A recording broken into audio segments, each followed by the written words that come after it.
everybody, and welcome back to Majora T Cast Revived. We used a Phoenix down because we got BioPhoenix here. What's up, BioPhoenix? Hello everyone, and this is BioPhoenix here. There you go. There's like the intro you all came here for. That's why you're here. You're here for the Phoenix himself, the BioPhoenix. The legend. What's going on, man? I don't think I'm at legend status yet, but I thank you for that. But no, I've been pretty good. I've been busy with a bunch of things as usual, but I've been still making things work okay, I think. Yeah, you've always got projects in the works. Trails of Cold Stone, anime reviews. You stream for like 5 hours on end. Random shit. Oh. You love it. I don't stream on 5 hours all the time, only sometimes. But yeah, usually it's like 2 to 3. Only Saturdays.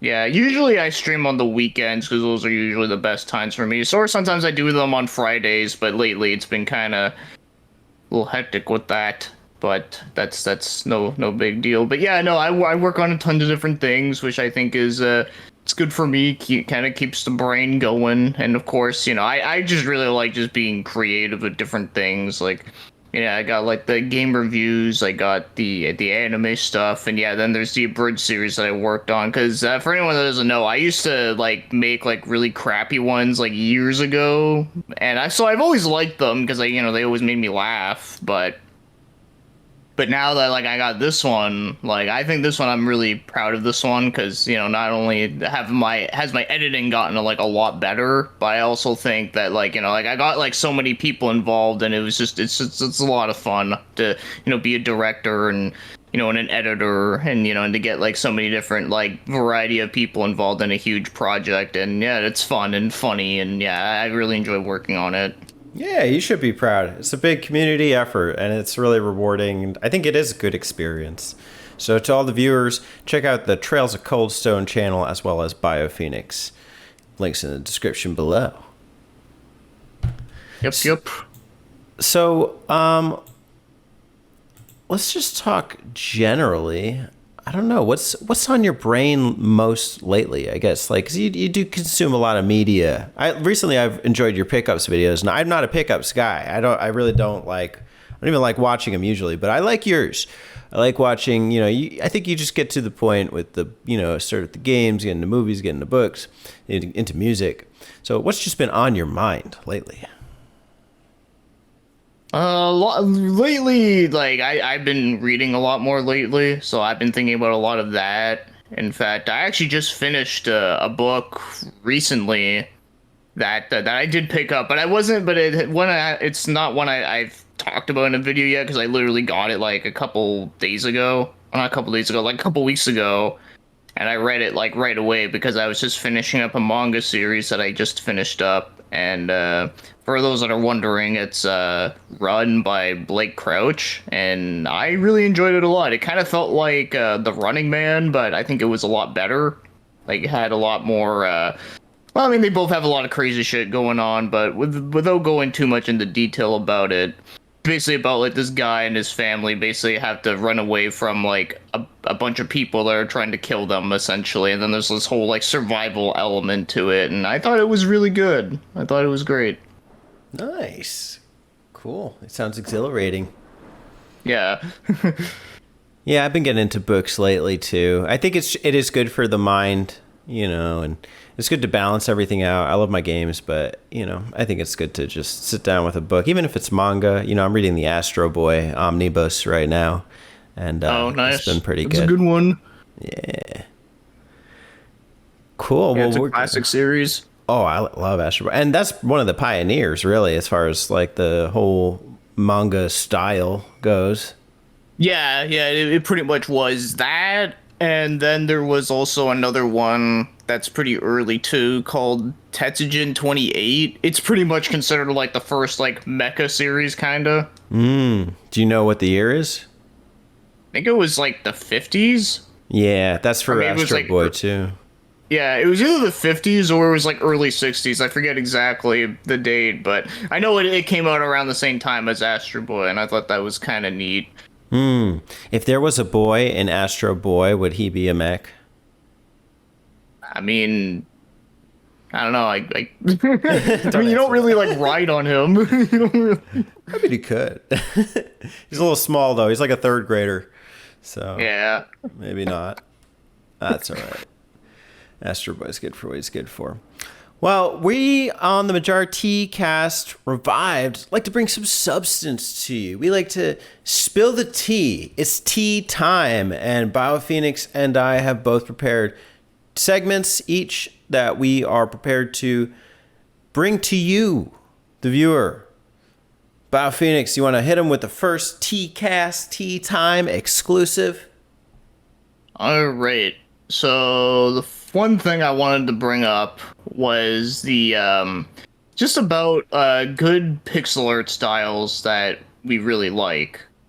Like I think like I for anyone that doesn't know, like I like really love a lot of pixel art stuff. I think there's just a lot of very beautiful like different like styles that go along with it, and there's lots of like a lot of really cool stuff you can find. Even stuff that's not even like from a video game, just something that like people just drew up on the spot can just be really cool. But of course, you know, we do want to talk about some video games that do have some. So yeah, what do you think about like pixel art in general? So I need to clarify a couple things for myself, but I think it's good discourse anyway. How would you distinguish pixel art from polygons? Like, at what point is there a cutoff of being pixelated versus, like, I guess, realistic? Well, it's polygons is 3D. And okay, I know this is gonna sound like really stupid, but yeah, it's like polygons 3D and sprites are 2D. Okay, so basically, if it's in a 2D space, if there is no 3D element, it's considered pixel art or pixelated. Yes. Okay, cool. Yeah. Yeah. No, I'm not talking about like you know like a pixelizer effect on a 3D thing. No, I'm not talking about that. Okay, cool. Yeah, no, I like pixel art. I think it's, you know, there was that debate in the N64 era and the PS1 era about, you know, should we have really switched from 2D to 3D? And a lot of like animations didn't really like, they haven't held up as well as some of the 16-bit or the 8-bit art styles. So I can definitely appreciate, you know, a good pixel art. And recently going back and playing some of the classics, like Castlevania or even the Mega Mans lately, you know, you can see that it really has held up, and it can be a real beautiful thing to, you know, take in. Yeah, no, I agree. And those games, yeah, they have some really, really good pixel art, especially with like Castlevania, with some of the backgrounds on a lot of those games. Freaking love it. Oh yeah, Symphony of the Night, Bloodstained, even those PC Engine ones. Well, Dracula X isn't; it's on Super Nintendo, but the Rondo of Blood, yeah. Just, you know, you can see those animations in the background too. Just beautiful stuff. Oh, recently I played Streets of Rage 2. Phenomenal. Just great looking game. Oh yeah, yeah, no, I love that one a lot too. One of my all-time favorites for sure. Yeah. But I take it you're a big fan of the pixel art then. Oh yeah, yeah, definitely. And don't get me wrong, like I do like the early 3D stuff too for what it is, but you know, of course, I don't think anything can touch the pixel art stuff. I think that's like top tier shit for me.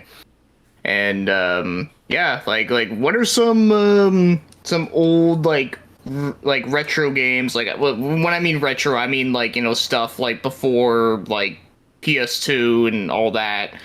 Like, would you say would have like some of your favorite like graphical styles? Well, favorite pixel art styles. Yeah, I'm probably going like Symphony of the Night, Link to the Past. Yep, that's a good one. Is Donkey Kong Country considered pixel art? Or is that pre-rendered?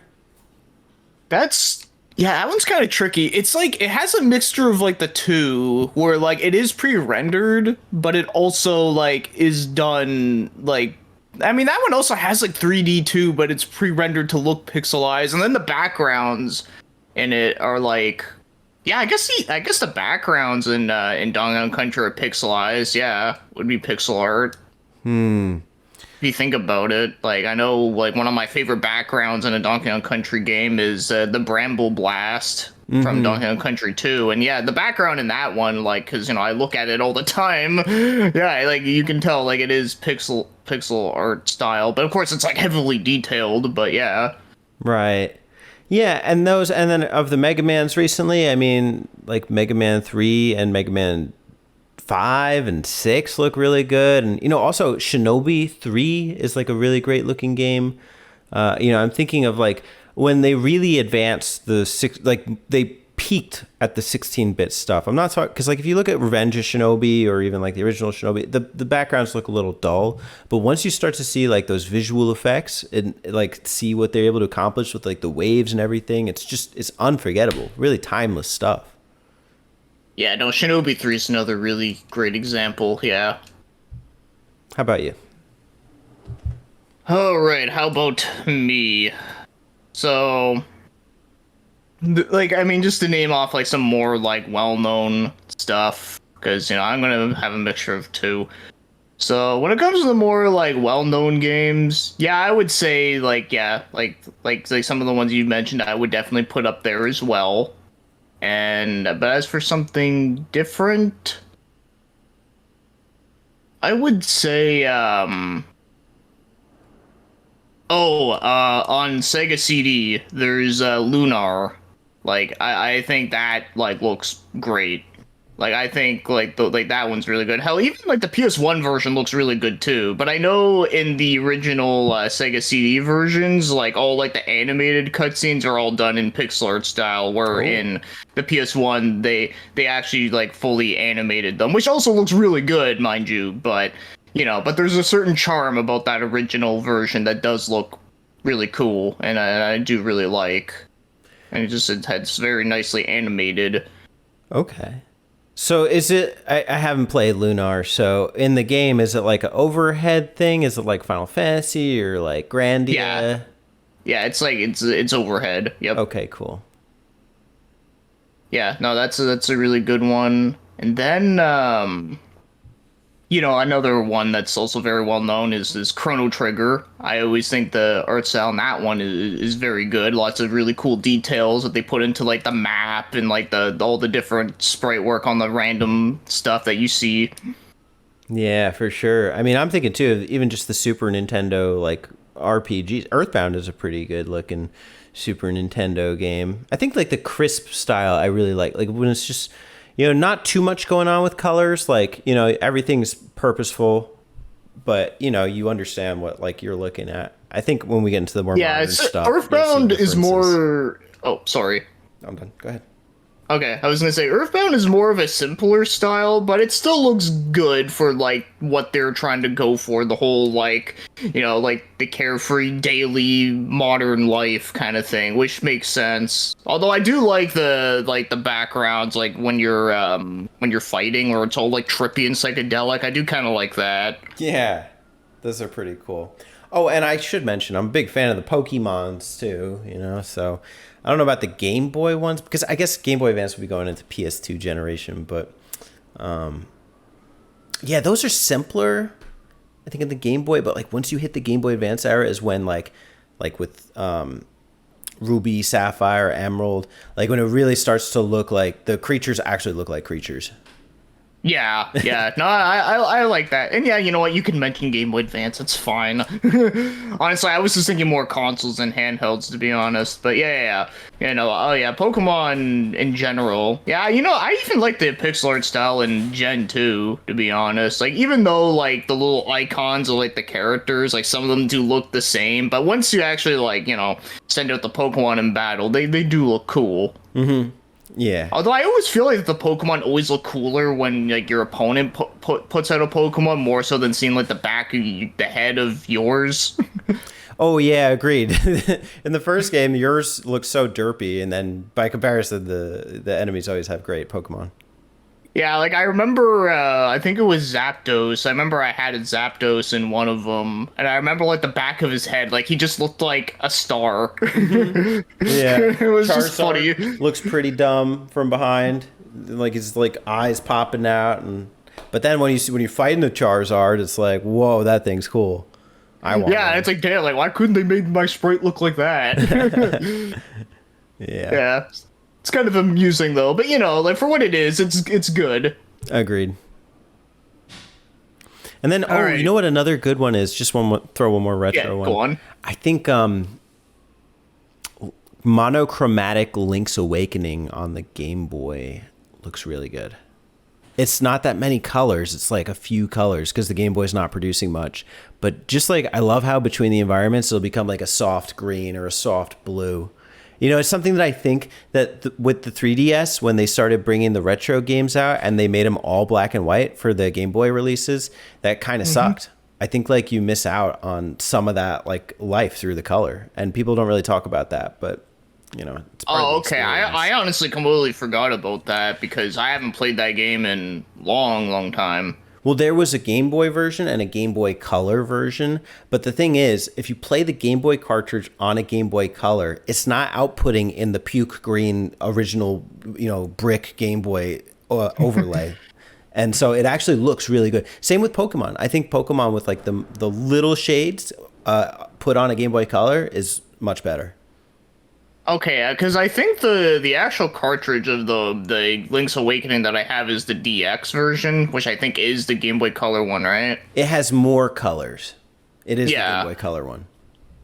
Okay, yeah, because that's the only one I played. I don't think I ever actually touched like the OG original. Yeah, it's worth touching, I guess.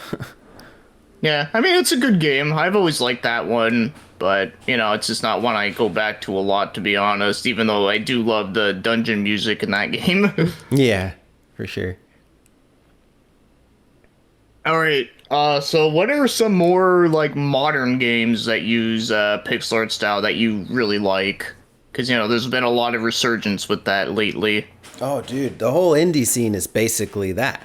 It's basically pixel art. Yeah.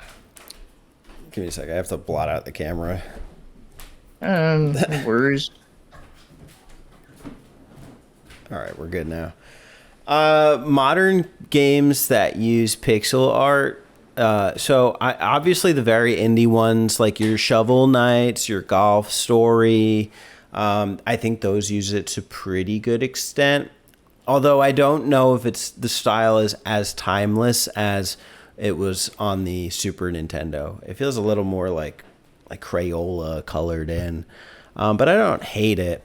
There was something else I played recently that has a pretty interesting art style. I think Eastward looks pretty good, although I haven't really gotten that much into it.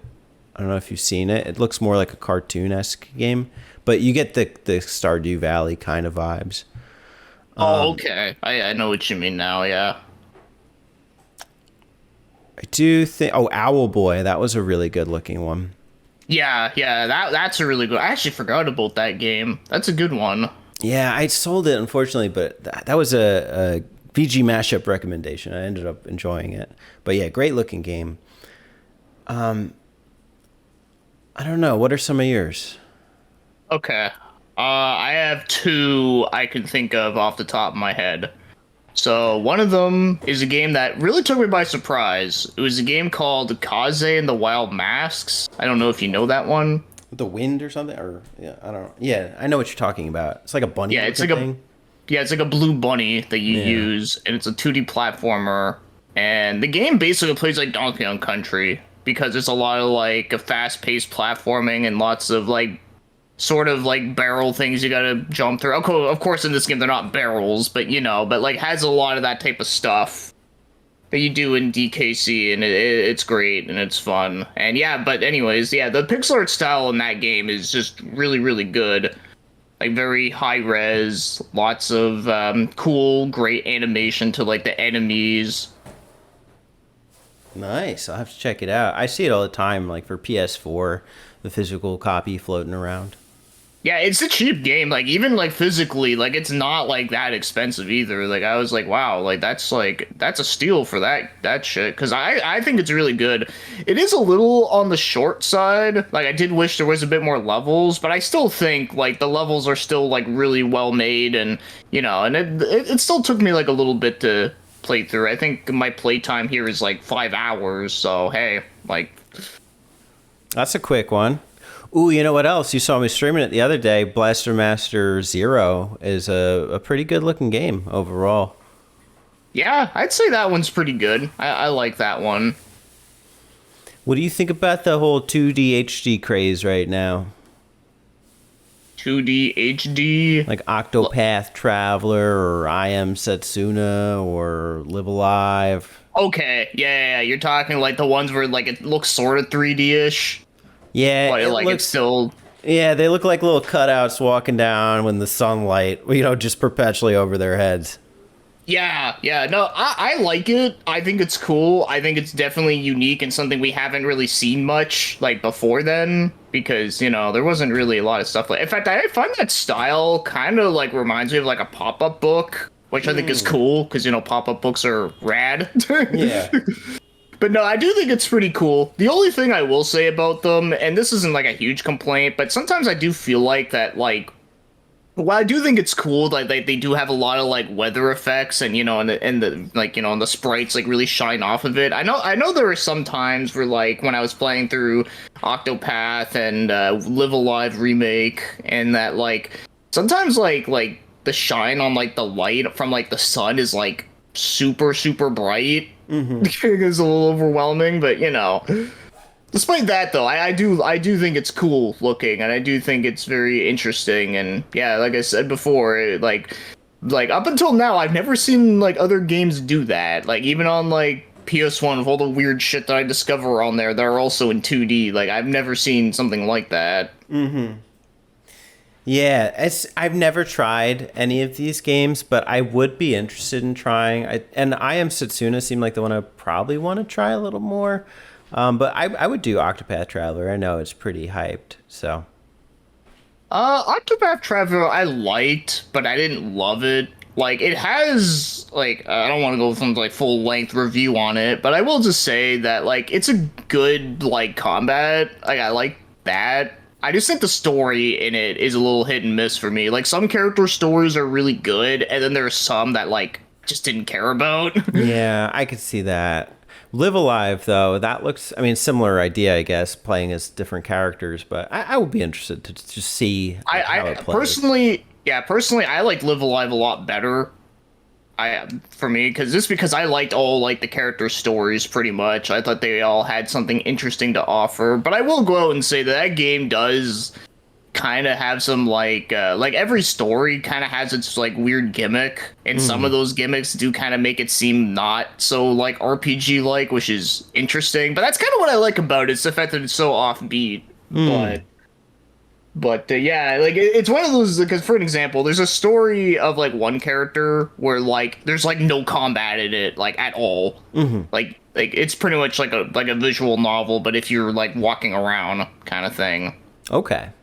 But but the story in that part is very like good, very good narrative and everything. So it definitely makes it worth it. It's just like you could pick that story and you're just like, man, like where's all the RPG stuff? Okay. Cool. Yeah. Before we move on, one other game I do wanted to bring up real quick that I like really love the art style for that is done in pixel art and it is newer is Touhou Luna Nights.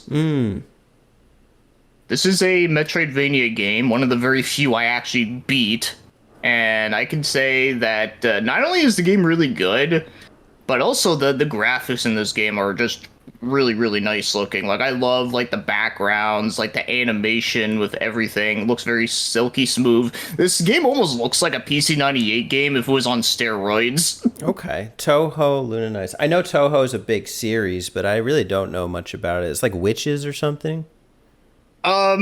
Okay, it's a little confusing to sum it up. Well, I can probably do it a little bit, but basically the Toho series like started out as like a series of shoot 'em ups on PC-98, but then like the creator of the series like basically like was like, you know what? Like you guys, you can do whatever you want with it now. So then now there's like a bunch of like games that are being made with like the characters and the the thing, like all like the properties, but they're like completely different from different developers and stuff. Like, like you got like roguelike ones. Like someone even made a Pokemon clone with Oh, Toho, which is kind of interesting. But yeah, but someone yeah, for this one, Toho Luna Knights, it's a Metroidvania, and it has a lot of really cool little abilities in it that you can use. Like you can actually like stop time for like a short bit, and what's cool is that like your character throws knives, and if you stop time while you're in the middle of throwing a knife, you could actually like jump on like the knife and then use that to like get up to like higher places that you couldn't normally reach. nice.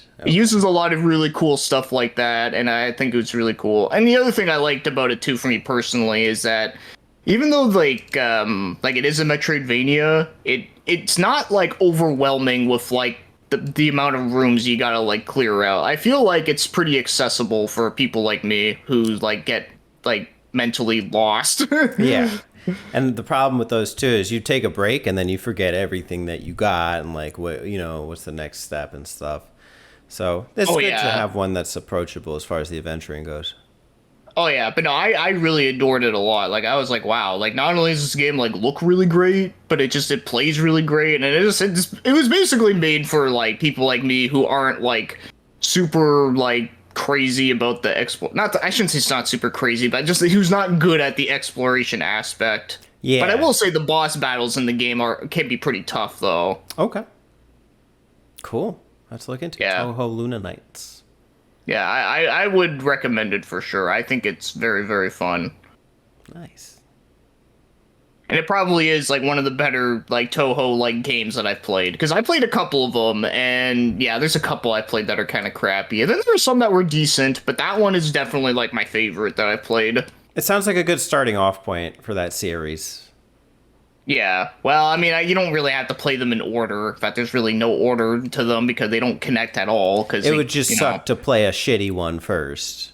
And then, Oh yeah, because I know there yeah. was another Metroidvania one that came before that one called like forget, it was like Double Trouble something. I don't remember. It came with the Wanderer one there because they packaged like two games in one. I remember that one was like not good. In fact, the art style in that one like looked like a mobile game. Oh, wow. Yeah, so it was kind of it looked really cheap and low budget kind of thing. Okay. And it just wasn't too great. But yeah, no, like the Luna Knights, so that one, like, yeah, it just looks great. Good to know. Well, Toho.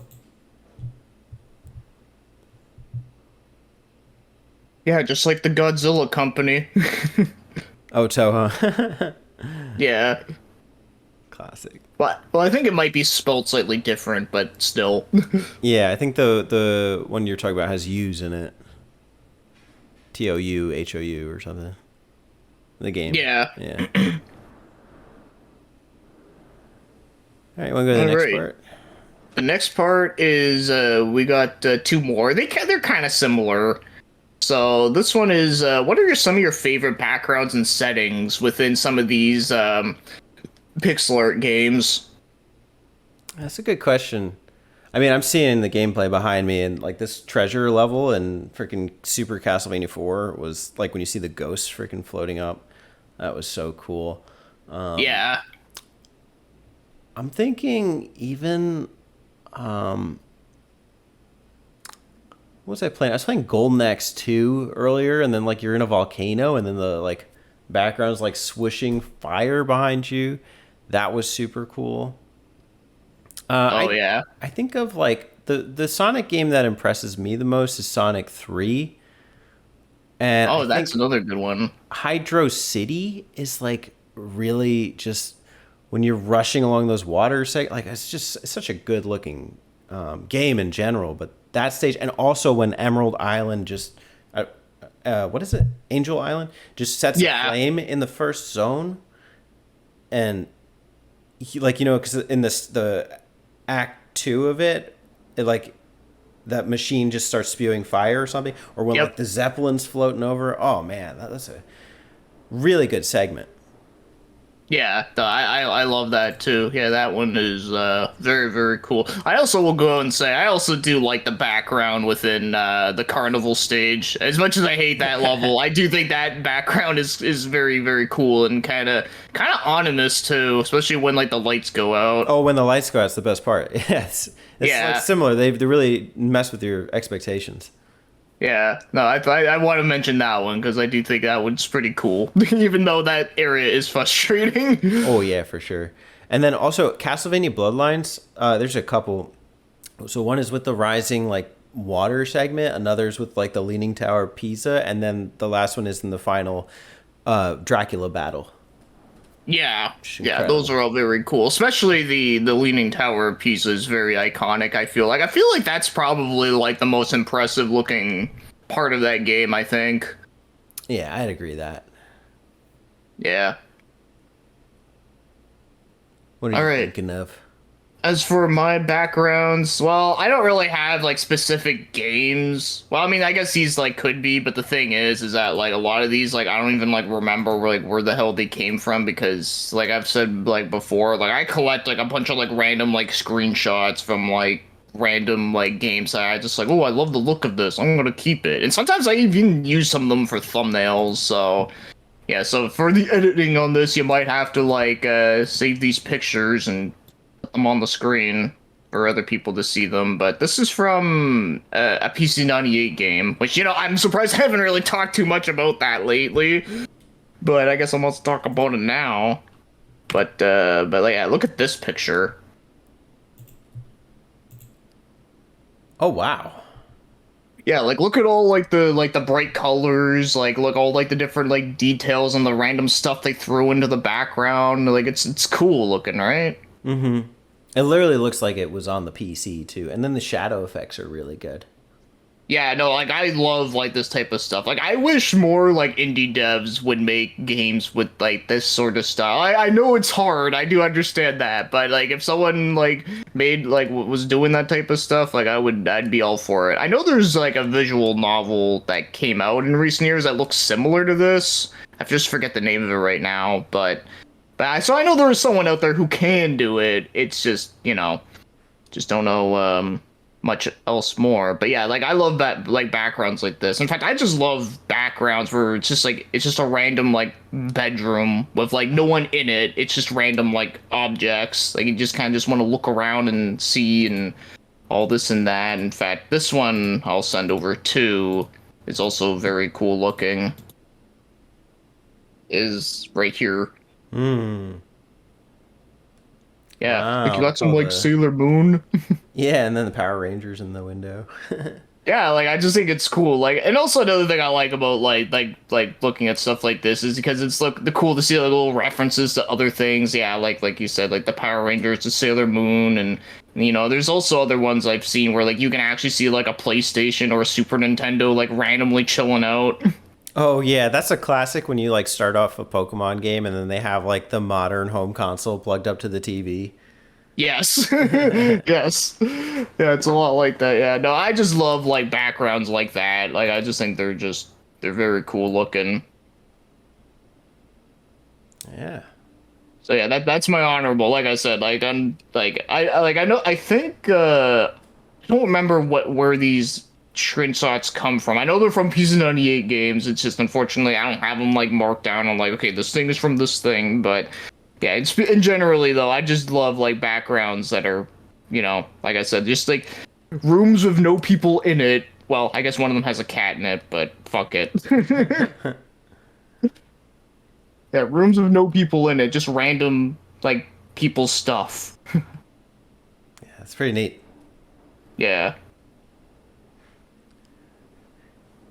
And the final thing I want to get into is I don't know if anyone else thinks like too much about this, but like sometimes like there's a lot of old games out there. I don't know what it is, but a lot of older games always had like really cool like UI like borders of like a menu system, like whether it be for combat or like the inventory, like whenever you press triangle on RPG or something. There's a lot of really cool like UIs that were in like those older games. But I feel like nowadays it's very rare that you'll actually see like a really like cool looking one. I feel like. Mm. So is there any UI borders that you can think of that you really like or one that sticks out? I just remember in Pokemon Emerald, Ruby, Sapphire that you could customize the color of the border box, and because the visual style is already so simple, just that little touch was really nice. And then Yeah. you could change like the banners to the menu too. I don't remember exactly what, but it was like different like Pokemon poses and stuff. But yeah, that was pretty cool. Yeah, I like that too. Yeah, I actually forgot you can do that in Pokemon. I know there's a lot of like RPGs that came out before that where you can do that with, and I kind of forgot that Pokemon actually carried that over until like way later. Mm-hmm. Yeah, that's a cool one.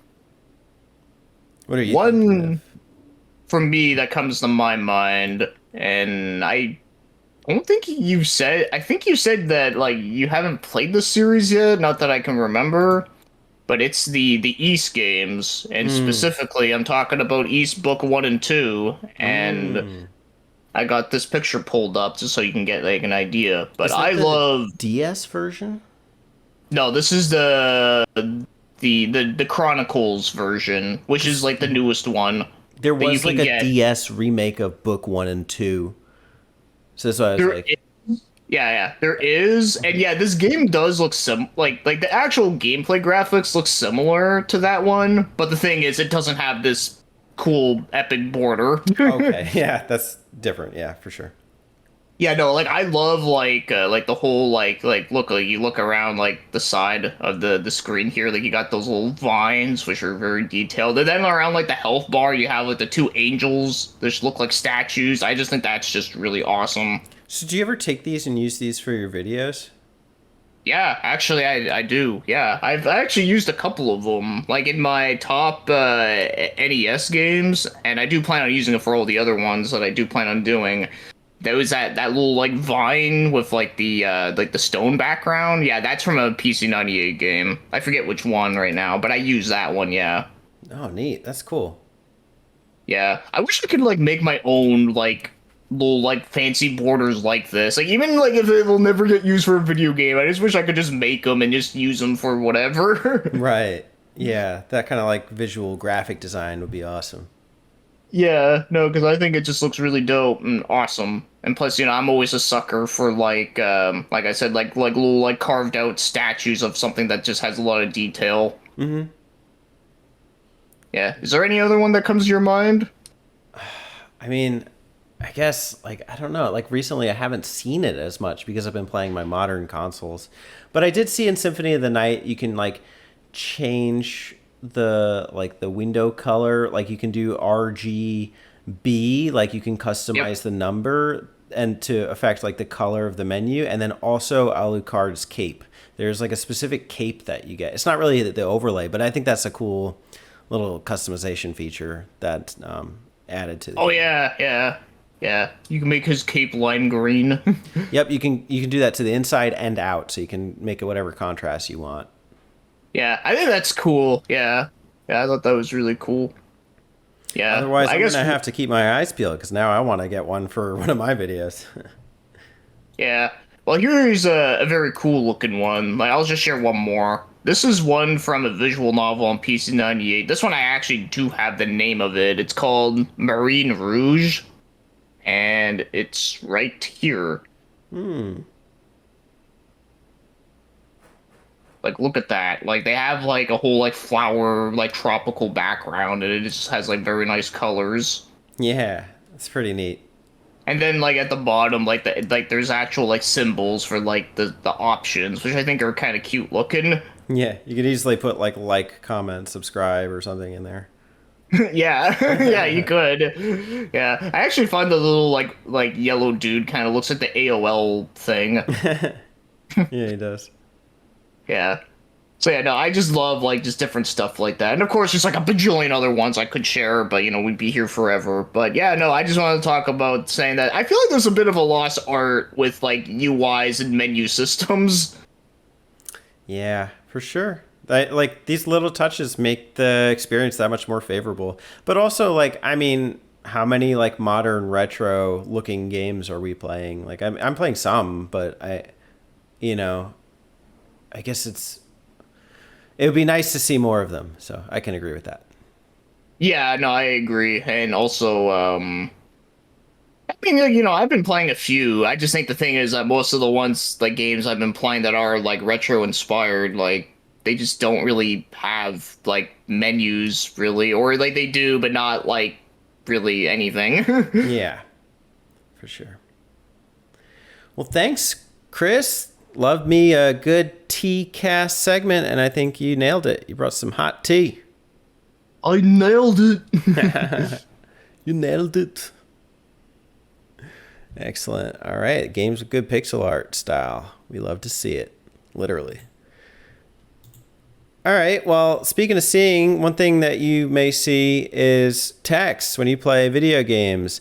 What? Video games aren't just for stupid people? Well, you might be wrong if you thought that. I actually attribute a lot of my literacy to playing games growing up. You know, I grew up with the Pokemons and the Zeldas, and quite frankly, if you can't read, you can't make it far in those games. So I think I want to make the case that video game literature exists in abundance, not just within the game, but also outside of the game. And the goal of this segment slash video today is to give the viewer sort of an intro to what the world of video game literature looks like. And when I say video game literature, I mean literally books, magazines, text-based things that you read outside of the game. That's including but not limited to things like strategy guides, magazines, art books, fan fictions, manga, collector's guides, and nonfiction books. So I got BioPhoenix with me here today, and I want to just kind of say, like, what's the point of video game literature? Why do we get books surrounding our video games, and what kind of value do they add? Well, when it came to magazines and such, I mean, you know, before the internet, that's kind of where you needed to go if you wanted to find out about tips and tricks and like, or find out about the next upcoming games for your console, or hell, even the next upcoming console, you kind of needed to know that back then. But even like nowadays, like I just think it's just cool just to be able to just like, you know, read like a bunch of like random like articles about like games and just seeing the little screenshots. I don't know. I've always just liked that type of stuff. And then, you know, for strategy guides, I mean, you know, as again, like before game FAQs, like that's where you needed to buy these strategy guides if you wanted to like get help to get through a game or all that type of stuff, or help figuring out what to do at certain parts. Yeah, I don't even know what the last strategy guide I saw in stores was. I think it was for some 3DS game, but I couldn't even tell you which one it was. And they didn't really, you know, with the last strategy guides I saw, they really were becoming bare bones. Like they took kind of the fun out of it. Like you said, I really like looking at the pictures and stuff. I think it's an unfortunate thing for the kids nowadays. Like, you know, you're not really going to get to experience what that was like because you're probably not playing retro games, you know, unless your parents like forcing you what to play and then what's happening. But, you know, this is kind of like a whole world surrounding that used to surround our experience growing up with video games that I think is missed. Yeah, I know one thing about with strategy guides that I liked was that, well, not only did it help you like with the game, I think that's like the like, you know, like the most important part of why you buy a strategy guide, but also a lot of them did have like good artwork in them, or like really cool like layouts to like the way how they displayed the information. Like I remember I used to have one from Mario Sunshine. Yeah, I bought the strategy guide before I had the game. I know, like, what the hell am I thinking? But but I did because I was like, oh, there's a Mario book, I have to buy it. And yeah, and I remember like the way how they like laid out everything, and like the way that like the maps look on all the different like you know, all the different levels that you go to, like they all looked really cool in that. I forget the company that made that strategy guide. It wasn't the ones you have listed here. It wasn't Prima. It wasn't Bradley. I think it was like started with like a V. I'll know what the logo looks like if I see it, but yeah, I also remember they came with posters too, which was also cool. So that made it worth Yeah. it. I don't know if this one still has it. Yeah, this one had. This is my Pokemon Emerald guide from when I was a kid. It Oh, yep. had a poster set in it of Rayquaza versus, or no, it was Kyogre versus Groudon in like this big Okay. battle. Is pretty cool. But yeah, growing up with this was really helpful because Pokemon, even though it like appears kind of like user friendly, is complicated. Like there's so many aspects, and then with Gen 3, what this introduced was like natures and breeding. It wasn't introduced here, but it was just another element. So like when you look, not only does it give you the game walkthrough with cool pictures that relate to the area Yeah. where you are, but it gives you the entire Pokemon dex. It tells you every TM that a monster could learn. It tells you what their stats are like, if they evolve, what it's weak and strong against, what its types are, and its abilities. Like it's just a wealth of information, and I think it also speaks to the complexity of games back then. They weren't like they're really straightforward now. Like a Pokemon game that you play now is going to handhold you to death, but like Oh back yeah. then, like those I don't really feel like the game just gave you everything. You had to work for it. Yeah, no, that's true. I mean, granted, like the games were still pretty easy back then, I feel like, because, like if I could beat that game when I was like 8 years old, when I was barely able to read, I don't think the game was that hard. But with that being said though, like, I still died a lot and I still had to learn a couple things, but I got through it, so but yeah, no, like Pokemon, yeah, that guide did look really cool. I never owned the Pokemon guides back then. I wish I did, but I just, like we couldn't go out and go buy like a bunch of guides for every game I had. So the Mario Sunshine one is one that you owned. Were there any other strategy guides that you liked growing up or even collecting now? The other one that I have, this one I actually still have. Unfortunately, the Mario Sunshine one, I have no idea what happened to it, which sucks because I wish I still had it. But the one that I know I still have, that's also made by the same people that did the Mario Sunshine one, was Digimon World 3. Ooh. Which is funny because I don't even own that game either, but I rented it, so I did make use of the guide for that when I did play it a bit, and that's a game I really want to go back and play because I never beat that game back in the day because like I said I rented it, so I couldn't keep it for very long. But yeah, I remember that one was cool. Like I remember I always used to like look through like all like the list of different Digimon and that they had, and looking through like how they looked like in the game. Like, it was cool. Yeah, I think those kind of like collector ones, like those lend themselves really well to the strategy guides. I do find sometimes I need them for some of these older RPGs in like the PS1 or SNES era. I used one for Chrono Cross. I've used some for the Dragon Quest. For NES games like Zelda, the first Zelda, I have a strategy guide that I'm looking forward to using. Yeah. Oh, actually, this is something you would appreciate, but one of the very first games that I did use a guide for, and I actually was able to beat the game, was actually the very first Dragon Quest, Dragon Nice. Warrior. Yeah, on NES. Yeah, because when I got that game, it actually came with like the little strategy guide.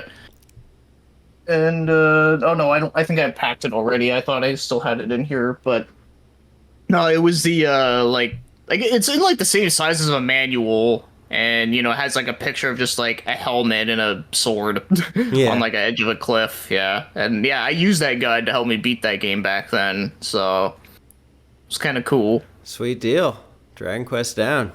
Let's go. Yeah, it's the only one I ever beat, but I'll be honest, I don't think I would have been able to do it without that Oh guide. yeah, that it's a cryptic game. So you made the right Yeah. move. One other thing that I used to love growing up, and I still do, is my video game magazines. Oh So, yeah. I used to really be into this idea of video game journalism and like reading about games that are coming out, review scores, breakdowns. And so growing up, I had the Game Informer subscription through GameStop. They used to deliver it to the house all the time. Nowadays, I try and get Game Informer through GameStop, and they default me to digital, and then I can never end up getting the frickin' things. But yeah, it was only like 15 bucks, 10 bucks a year, and you get like a magazine every month. So Yep. I used to love going through Game Informer, just and reading reviews. Seeing I didn't even play half the games that were reviewed, but I also used to have Nintendo Power. I don't have most of those magazines anymore. That was beloved magazine series, and then recently I've gotten into Nintendo Force, which is sort of like a revival of Nintendo Power. What's your experience like with video game magazines? Yeah, mine is like pretty basic stuff. It's just Nintendo Power. Like I remember my parents actually gave me a subscription for it for like I think like 2, 3 years or something crazy like that. And yeah, I remember, yeah, Nintendo Power was good stuff. And then of course, like sometimes, like I remember before when I got the subscription, like in the early days, I just like bought them whenever I could. Mm-hmm. Because like they always had like cool covers, and then of course they'd talk about like different stuff, and I found out about some pretty interesting games through those, which was kind of which was kind of cool. But yeah, outside of like Nintendo Power, because obviously that was the biggest one, was there was also a Game Pro. Do you remember that one? I don't know if I've seen it. Okay, that one. One of the big things about that one is that all like the different like staff that were a part of making it, like they kind of made up their own little like character and their persona. So like for an example, like one of the reviewer guys was like he drew himself looking like a red dragon. So like every time you saw like his reviews, like it'd just be a picture of like a dragon. So like like and there's like a bunch of other like stuff like little like stuff like that was kind of amusing, but yeah, very similar to Nintendo Power. They just covered like random ass games that were coming out, or they reviewed stuff, and then there was a lot of cool like little advertisements that they had in there, and yeah, so reading some of those reviews, like back in the day, like it was kind of like whatever, right? But now when I like look back on them, some of them like were kind of interesting, and then there were some that were very head scratching. I'm not gonna lie. Like I remember there was one I read. Like, this is one that I actually found at a thrift store that, like, I didn't own back then, but I was just, like, looking through it just for, like, to see what was mentioned here. And I remember I saw one where someone reviewed, what was it? I think it was Xenogears, and they, like, gave it a really bad review, and I'm just like, wow. Like, what the fuck? Yeah, you gotta wonder sometimes. I used to wonder, too, like, are certain companies that are AAA buying out the magazines because they're giving them such high scores? And, I felt that way recently too. And then I feel like there's like a bias. Like if you're getting a Nintendo magazine, then the Nintendo games are probably going to rate pretty high. I do find that a little bit with the Nintendo Force, but, I can kind of forgive it. It's kind of a mom and pop style magazine. I mean, I've written stuff that got, put in here once or twice. Oh, that's cool. Yeah, and I think that's what I like about this too. Like I like feeling like I'm supporting video game journalism nowadays, especially with print stuff like disappearing. Yeah. No, I hear you on that. I do think that is pretty cool. And I do like magazines. It's just unfortunate I just don't go out and buy them anymore because, I just never see anything worth a shit. Oh yeah. Yeah. I think being on the subscription model helps, and I think as a kid that's exciting. It's getting like a magazine delivered to your doorstep every month. Oh yeah, no, it was cool. It's like, oh my god! And then, oh yeah, and the other thing that was cool about Nintendo Power that I completely forgot was, the posters were always cool. Mm. Yeah, I actually still have a lot of mine. Did you get a cool one from Nintendo Power? Yeah, I've gotten a few. I gotten a lot. I mean, of course, I got like a lot of Sonic ones. I gotten like, oh, I remember one of my favorite ones was like it was like a Mario one, but the art style was like really like bizarre and crazy. Like it kind of reminded me of one of those children books. I forget the name of it right now. What was it? The Stinky Cheese Man? Do you remember that? No. Oh, okay. Well, either way, yeah, like it kind of had like a really like surreal like art style, and it was like really cool looking. I always really liked that one. And then I got like I remember like one time I even got like this huge like Avatar poster. like like the movie from James Cameron. Yeah. Like, and then the poster was like huge, like it was like ginormous. Sweet deal. These give you posters, but the only problem is they're folded, so there's no getting the crease out of them, like the 4-prong crease. Oh yeah. So, yeah, if they didn't do that, I'd use them more. Well, let's talk Yeah. about art Oh, books. actually, Oh, yeah, go ahead. before we move on, I want to mention something real quick about gaming magazines that is funny. Okay. Years ago when I was a kid, I used to make my own magazine.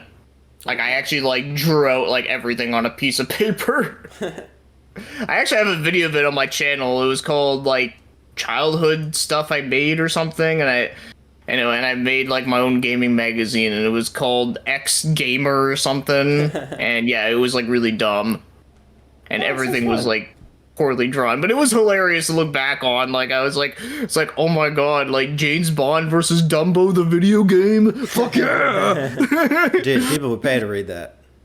Yeah. I just wanted to mention that real quick because, like when gaming magazines come up, I have to mention it's like, oh yeah, I made my own when I was like, what, like 9, 10? Well, you heard it here first, folks. X Gamer. Yeah. And then I remember someone commented saying that like my magazine was better than X Play. I'm just like, damn straight. Hell yeah. You won't get this kind of content there. Well, it's not so much literature based, but they are books, and you do get them a lot of times with video games. And so you can just buy them a lot of times too. But I do like art books. I think they add a level of like, I don't know if you did this when you were a kid so much, but I definitely did was like drawing video game characters like in sketchbooks and stuff. Yeah, I've tried. Yeah, I'm not much better at it, but I liked looking at the art of video games. What's your experience like with video game art books? Most of mine that I got are just from collector's editions. Most of them, but I do have like a couple like around though. Actually, most of the art books I have are honestly like stuff that are not even like video game related. But they usually are like have to do with like some sort of like artist that's in like our little realm of like nerddom.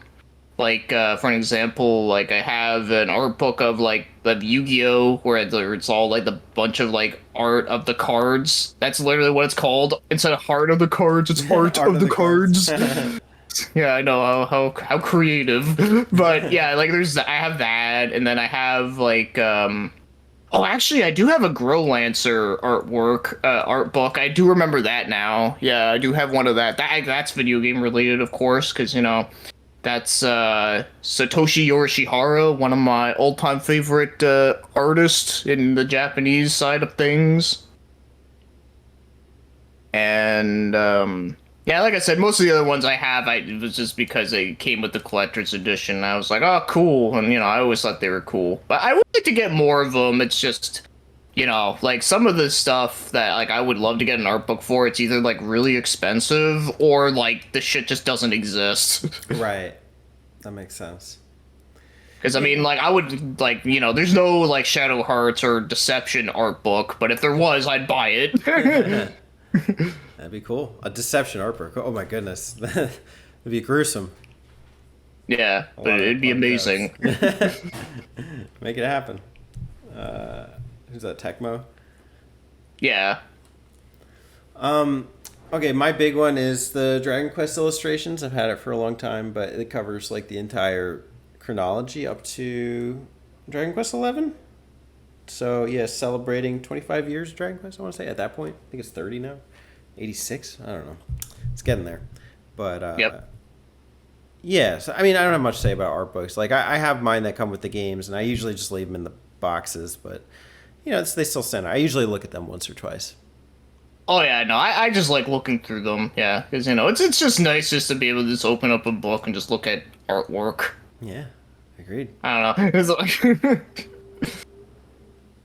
I want to group these next two together because I think that probably makes the most sense. It's like fan fiction and or manga. Manga not necessarily being fan fiction, but sometimes authors will write novels that are either based loosely or entirely on a video game, and sometimes they'll create a manga series out of them. So recently I read through like the Final Fantasy Memory of Heroes for Final Fantasy 1, which is basically a retelling of the first game, but it also retells the Final Fantasy 2 and 3. I just haven't played them, so I don't know as much about it, but that's pretty cool. I know Alex has talked about the Resident Evil novels that have been written, so those are pretty cool. I know like the Halo games, and I guess I don't know if you group Star Wars in this group, but you know that has its own Yep. you know novel series. Like there is a world of literature to consume alongside some games. I think that's pretty cool. Even the Zeldas have gotten mangas produced off of them, Dragon Quest, and freaking SMT. I know Persona has some, but I have the Raito one.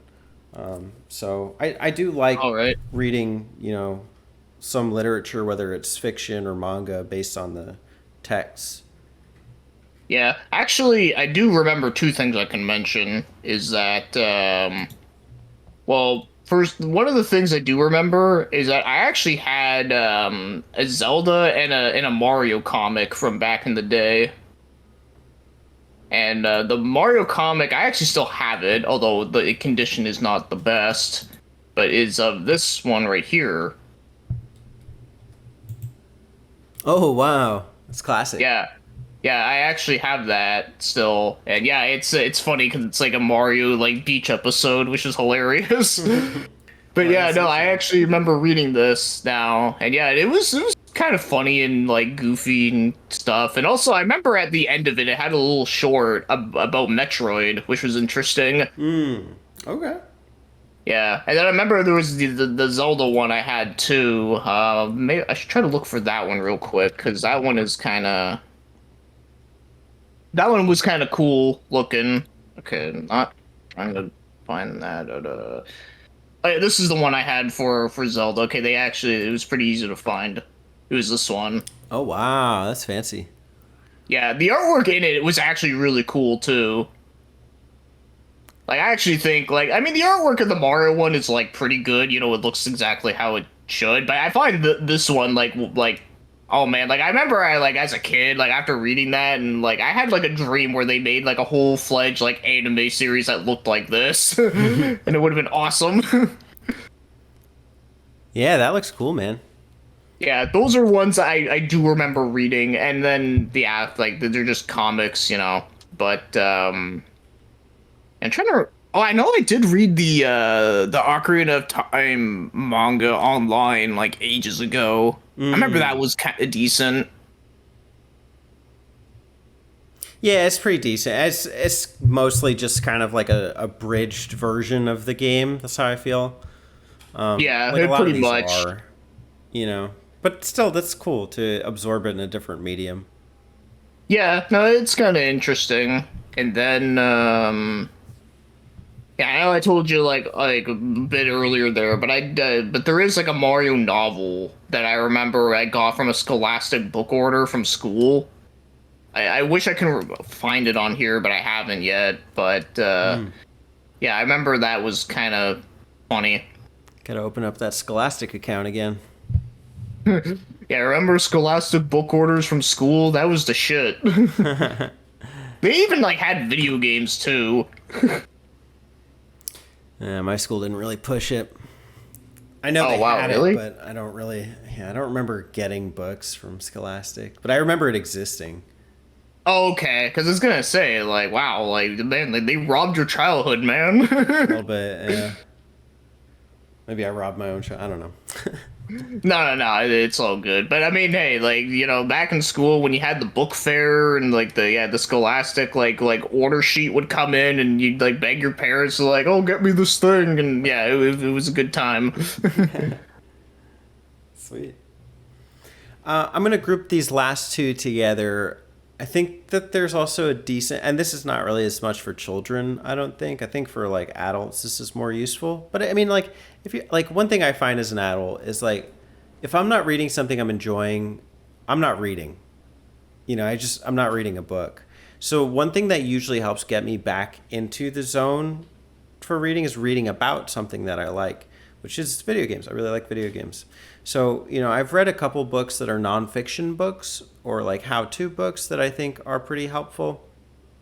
I think collector's guides have become popular, like how to collect for the NES or the Sega Genesis. I don't really invest as much into those, but I know they're popular right now. I like Oh reading yeah. memoirs about people in the industry.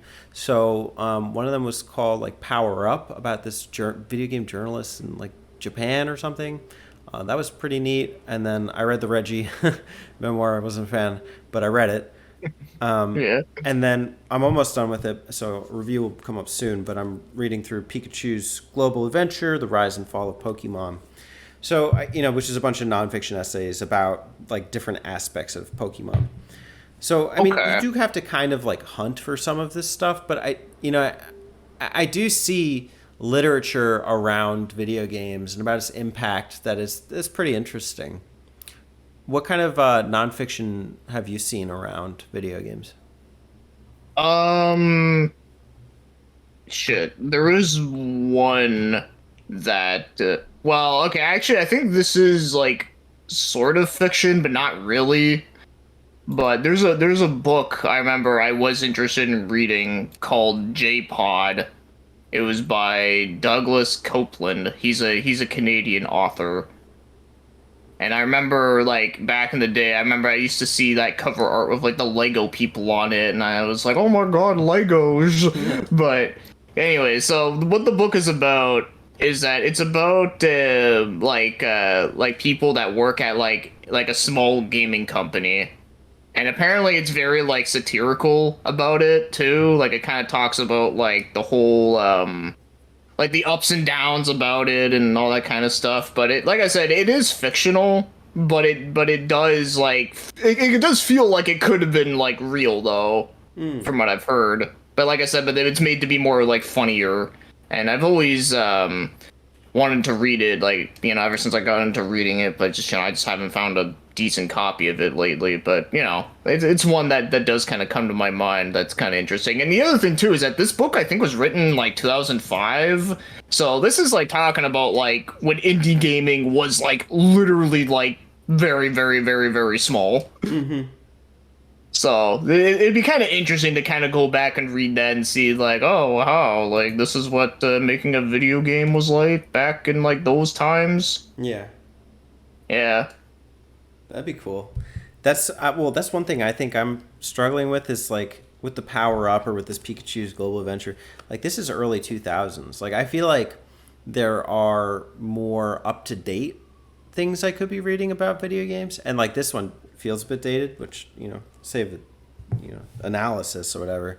But I would like to see more contemporary literature around video games. Maybe I just haven't like gone to the bookstore and really like looked into it as much, but something I want. They're around, but yeah, I don't know because I'll be honest, I don't really like look into the nonfiction section. I really don't.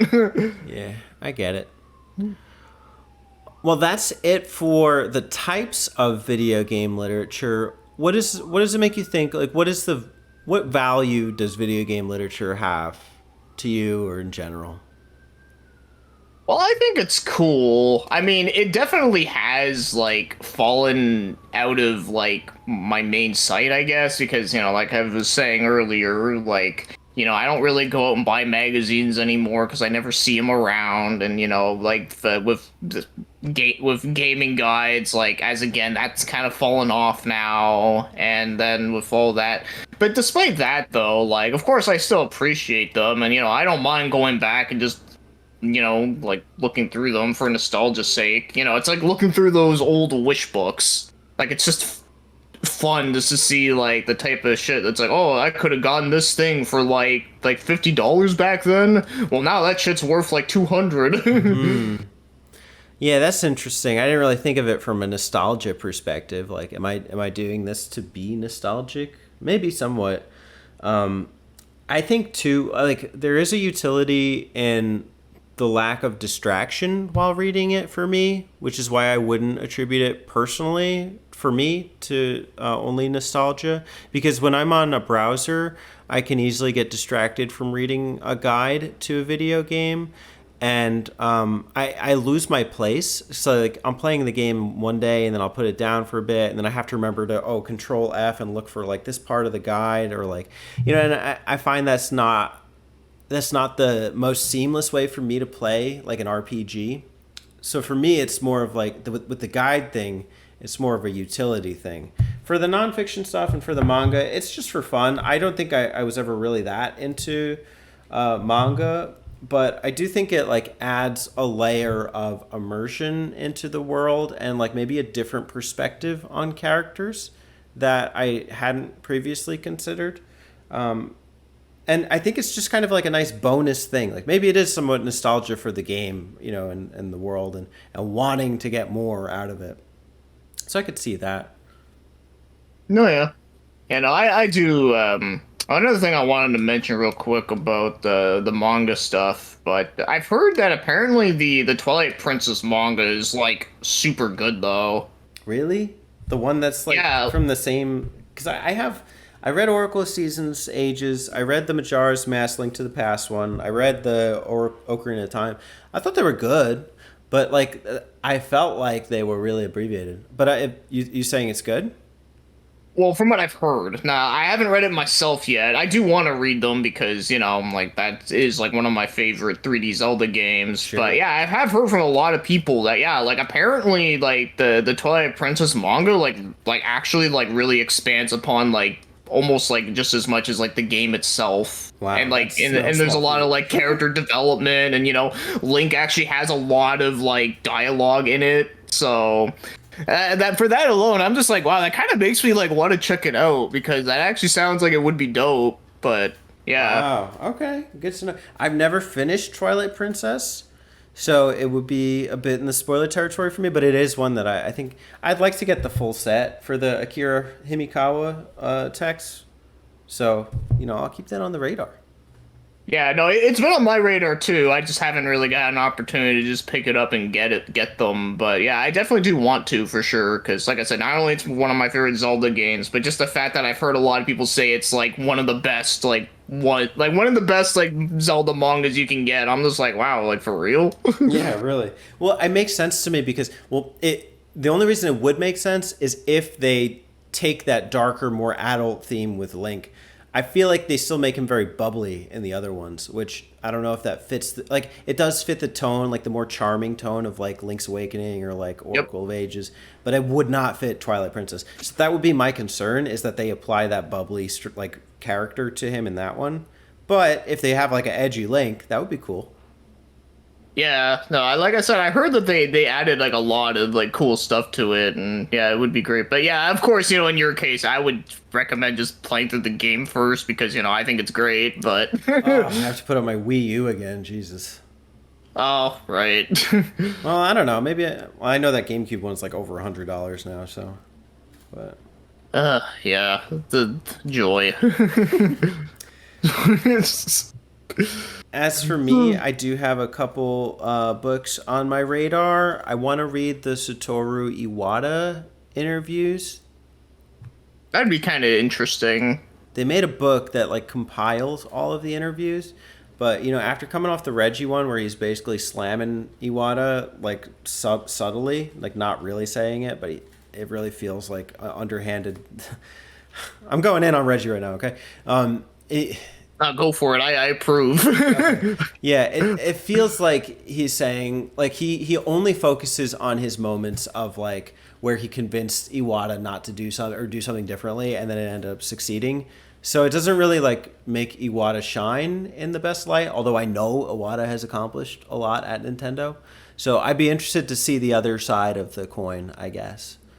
Yeah, there's that, and well, like I know a lot of people probably don't want to hear this, but I'll be honest with you, I don't think Reggie was that like great of as a businessman. Like there were some things he did do right for sure, but I felt like a lot of it in the long run, like I felt like it kind of hurt like Nintendo in certain aspects. Like the fact that he like denied like a lot of like games coming out over here, I thought was like completely BS. Like that's why like Xenoblade and Last Story and all that like they didn't want to bring those games over there. That's why they were published by Xseed, because they were like, oh hey, if Nintendo won't do it, we'll freaking show them and do it. And then look now with Xenoblade now, like that series is like huge. So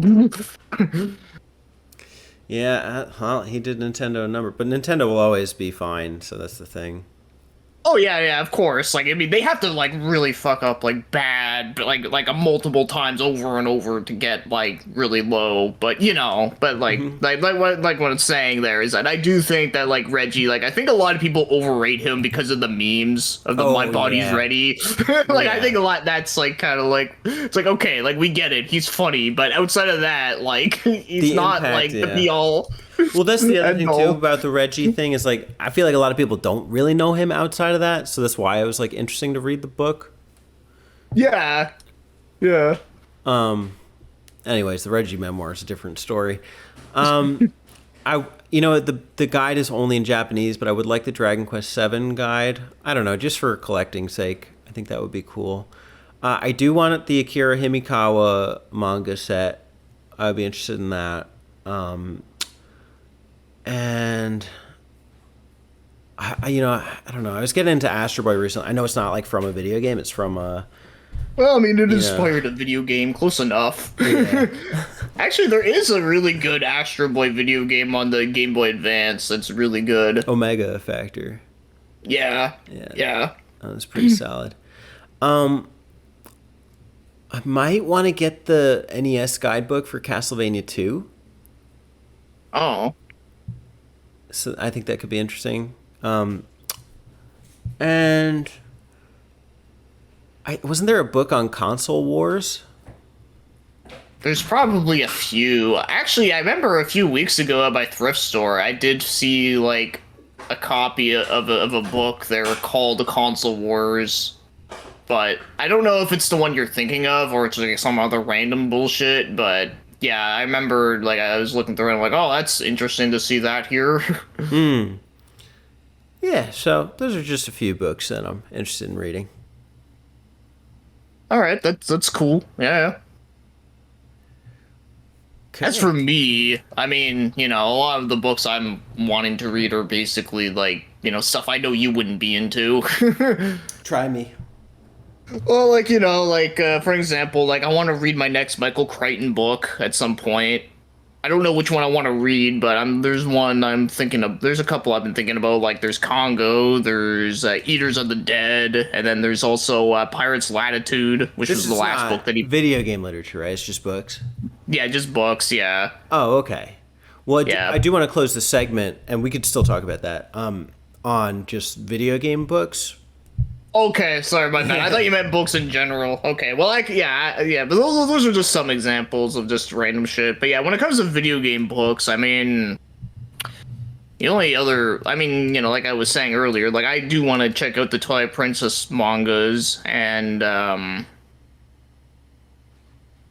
don't know, like I've heard like the Persona mangas like aren't bad, but I'm just not like crazy about like going on my way to like read them. Yeah. Yeah, I don't know how much you know about those.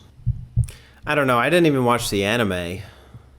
Okay. Well, I mean, I've heard the Persona 5 anime wasn't, like, super great, but I really liked the one from Persona 4. I thought that one was good, mainly because, like, it kind of, like, helped with the whole streamline of the beginning part, because I feel like that's the biggest flaw of that game, is that it takes, like, fucking, like, 6 hours just to actually, like, get to do anything.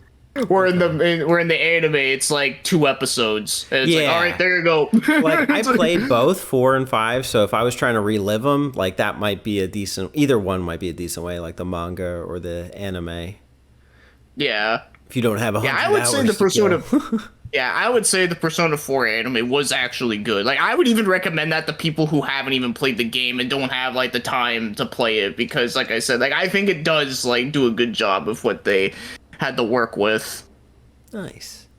But yeah, as for like any other like gaming books related books, yeah, like I can't really think of like one off the top of my head, like outside of what I mentioned there, because most like, because I can't really think of any like like nonfiction books, as I haven't really looked into that much. And then for manga, like yeah, like there's only like so many that do come out. Well, that's fair. I mean, like, it's not necessarily like your preferred genre anyway. So, Yeah, well, the other thing too is I maybe it's just because I just prefer playing them. right. Not that I have a problem with reading. It's just, I mean, obviously I don't. It's just, like I just don't like think about like actually like, like reading about them, I guess. I mean, I do like visual novels. Does that count? It's half the battle. Yeah. Okay, well, we'll turn it over to the viewers at this point. Let us know in the comments below what video game related books have you consumed, enjoyed, are looking forward to, or would recommend. Yippers.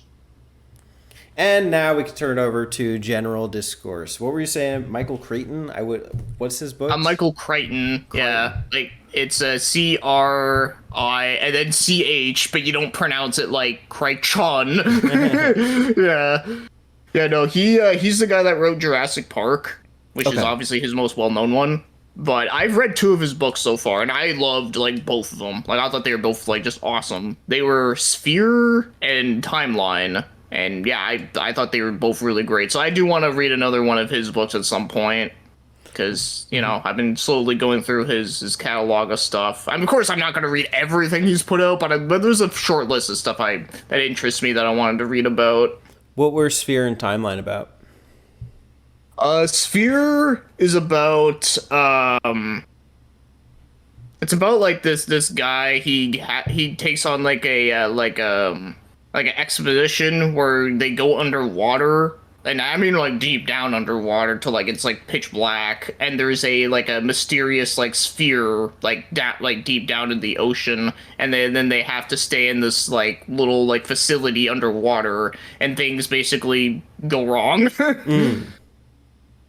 But it was very, very good, very thought-provoking, had a lot of very interesting theories and stuff, and it was very interesting to read through it. And the thing I like about Michael Crichton's like style of writing, like from what I've read, is that even though he talks about a lot of these like really complicated ideas, he manages to write them in a way that's really easy for anyone to understand, because obviously like, like I don't know like what the fuck goes into like like certain shit, but yeah, like, but he does it in a way that's easy for people to understand. That's what I like about him. So cool. yeah, no, he's one of my favorites, and it's a shame that he died in like 2009, I think. So because I think if he was still around today, I think he would still put out some pretty interesting stuff. Yeah, sounds good. Yeah. The best. And of course, fiction? I do want to read Jurassic Park at some point. Yeah, I mean, you like the author, so you might as well. Yep. The best fiction I've read is still, to this day, the Foundation series and some of Ursula Le Guin's work. So, like, I think City of Illusions was her best, to me. I've read 3 of her books. I actually have that stuff still on my wish list of things. I just haven't seen them around. But I actually do have one of the Foundation books. It was Prelude to Foundation. Mm-hmm. I do have like a nice copy of that one. I haven't read it yet, but I do want to read through it at some point there whenever I'm in the mood for it, because, I like I've said before, like my only experience of Asimov was with iRobot, and I read it in school because it was just happened to be there, and I was just like, oh, is this related to the movie with Will Smith? And they're just like, yeah, but it's like nothing like it. But I'm like, okay, I'll read that. So, but yeah, no. I've never read Prelude to Foundation, but it was published like almost 40 years after the first one. So there could be like some stylistic differences that might make it weird starting with that one. Okay, I don't know, but I've heard that it was a prequel, and and it was also like cheap, because trying to get like some of those original copies are hard. Yeah, for sure. But I really like the series. It's about an intergalactic civilization, and then just seeing how like what one civilization does affects the next. It's really cool in that way. And then it's like kind of like mystery, like in a way, like what's gonna happen. Like I don't know. Like you follow like certain individuals who are like pretty impactful. It's been a while since I've read it, but that one's really good. Yeah, I really wanted to read it. It has been on like my list of things. I just haven't because, like I've said, like some of those books are a little hard to get unless I want to get like the blanded, boring covers. Which I'm just like, yeah, I don't think it's so stupid to like be like that, but I don't know. I just like having like my old school covers. Oh yeah, I get it. I mean, the first ones you can get the hardcover soft books. It's not like the hardcover, not like the thick one, but like the one with the soft cover. I get soft cover. Those ones are usually a couple bucks online. Yeah, no, I can do soft cover. It's just I don't like the newer covers. They just look boring.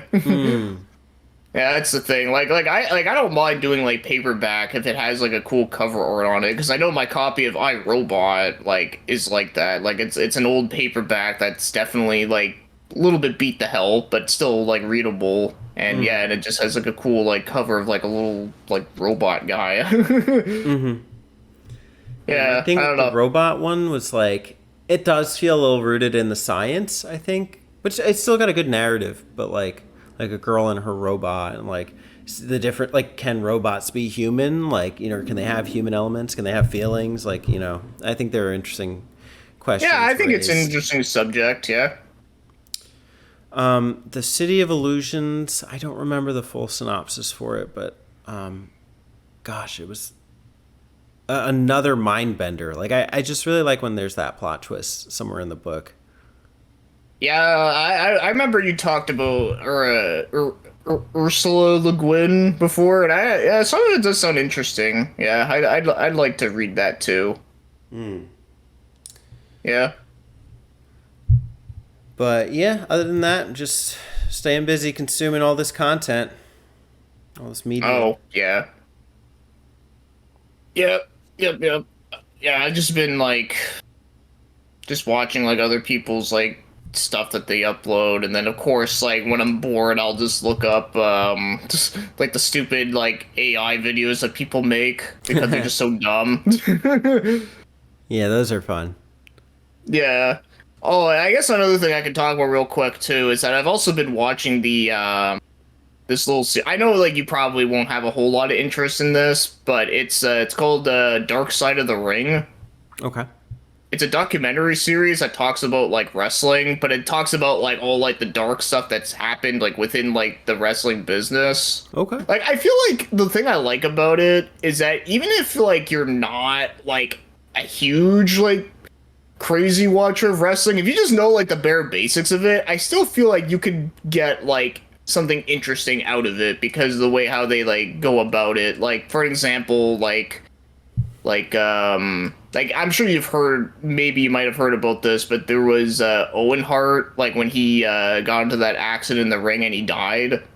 Like that was the thing that happened. Well, there is an episode that talks about that, and like it talks about like his family and they talked about like all like his like accomplishments like before like all that, and then of course it also goes into the whole dark stuff about like like why it happened and like how like did the company like let something like this happen and all this stuff. But I think it's really interesting. I really enjoy that series and like the way how they go about like all like the different like stuff that goes on throughout there because there's a lot of interesting things that happen in that business that doesn't really get talked about that much.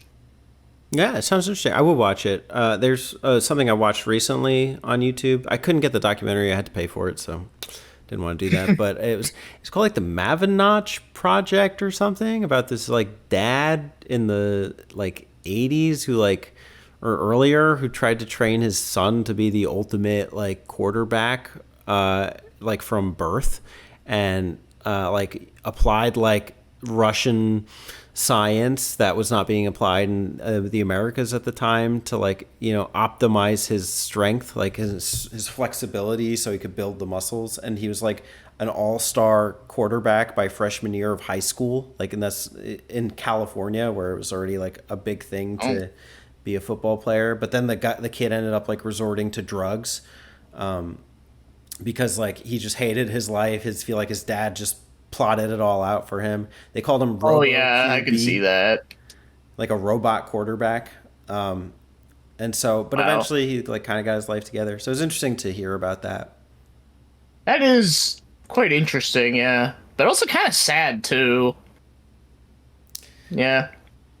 Yeah, I mean, like parents, you're not just like a recreation of your parents. Like you can't, Oh yeah, no, I totally get that. I know my stepbrother, he's like 10 years younger than me, and I was kind of hoping he'd like turn out to be just like me but younger, but no, unfortunately he's not. yeah. I'm just like, it's like, man, you're so lame. Of course I'm kidding, but yeah. But you were a kid, so like but like for a parent to like have that like obsession to like make this like mini me or mold them in your image or something, like it's weird. It is weird. I mean, like I get it, but at the same time, like don't like be like an ass about it. Yeah, and that's where the kind of the gray area is because the dad would like basically like punish the kid for like losing matches and stuff. Like he'd make him go run around the block or something, or like worse stuff than that. But Yeah. so I don't know. Oh, there was a one really good video I watched a couple weeks ago. What was it there? It was the okay. Do you know this is actually one of the few like big channels that I actually watch. His name is Windigoon.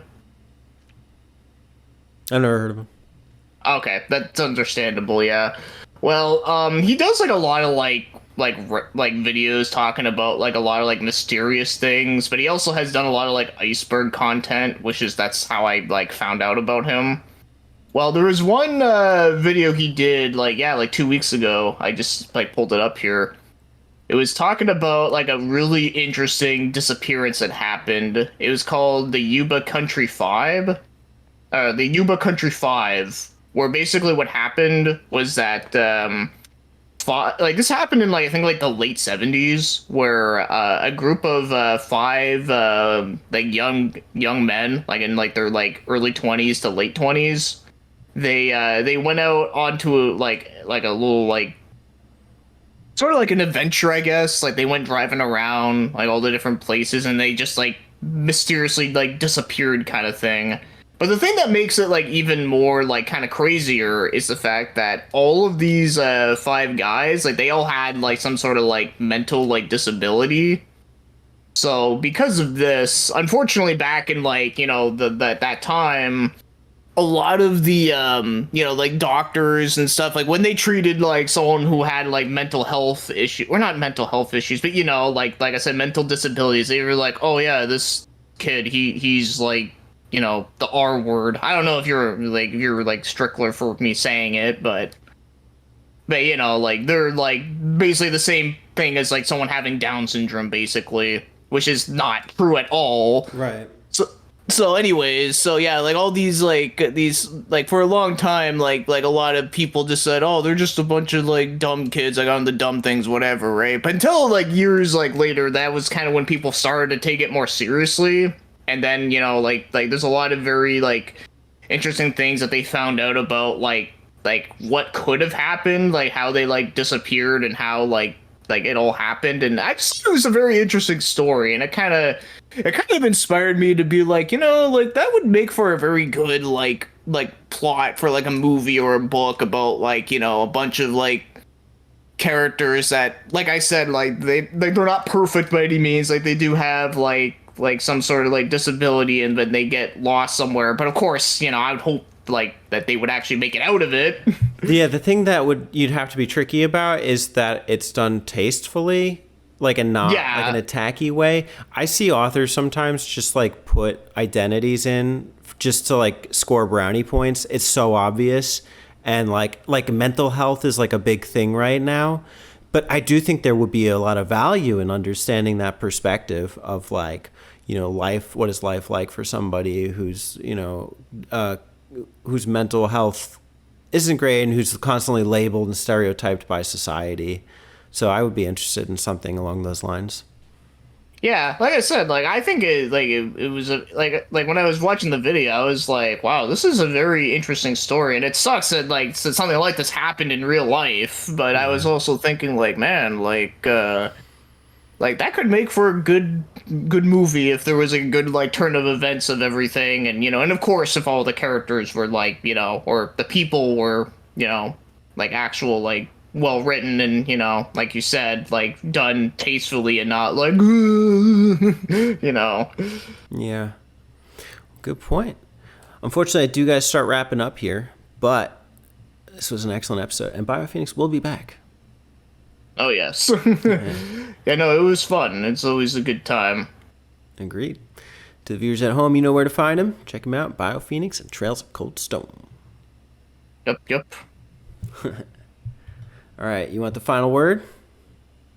Yeah, all I'm gonna say is that, everyone just be kind to each other, have a good one, and, just have a good time, and just, like I said, just be kind to everyone, like there's no reason to be an asshole to just every single person you meet, right? I don't know. That's all I got.